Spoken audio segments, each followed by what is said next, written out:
Good morning guys, good afternoon, good evening. Welcome back to my channel, Bella and Bing. For today's video guys is pasyal tayo guys sa coffee project ng Evia. Guys, ito yung outside dining nila ng coffee project. May mga tent sa labas.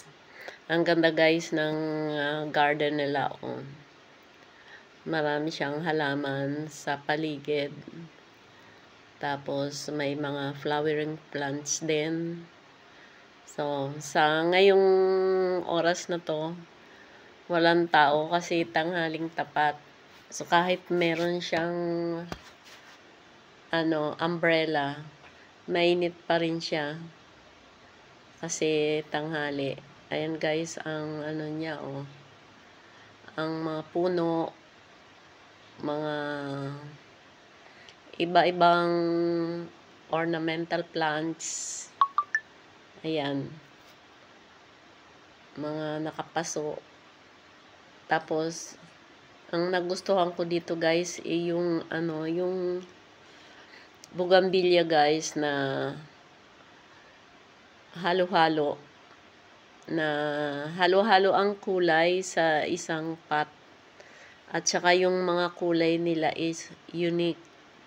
Yung bibihira mo yun makita sa mga garden. Yan, may violet siya. Meron siyang mga iba-ibang kulay na nasa paso. Katulad na lang yan ganyan. Mixture ng red, violet, pink. Ayan. Kaya, ang ganda niyan guys.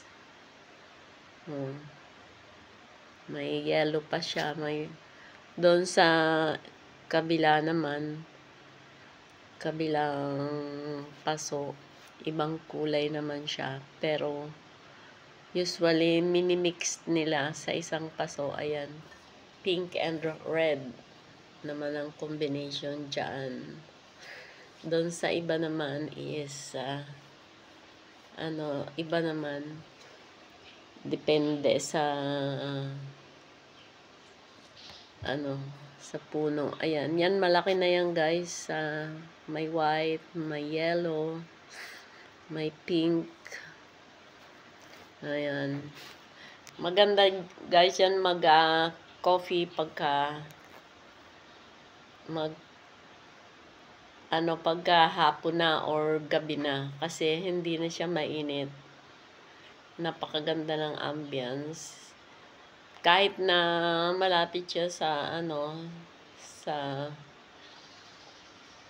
kalsada, hindi siya kita kasi tago siya sa tago, hindi nakikita sa kalsada. Pero katabi lang siya ng highway. Kaya guys, thank you for watching. And please subscribe to my channel. At saka pakipindot na rin ang button. Thank you and bye-bye.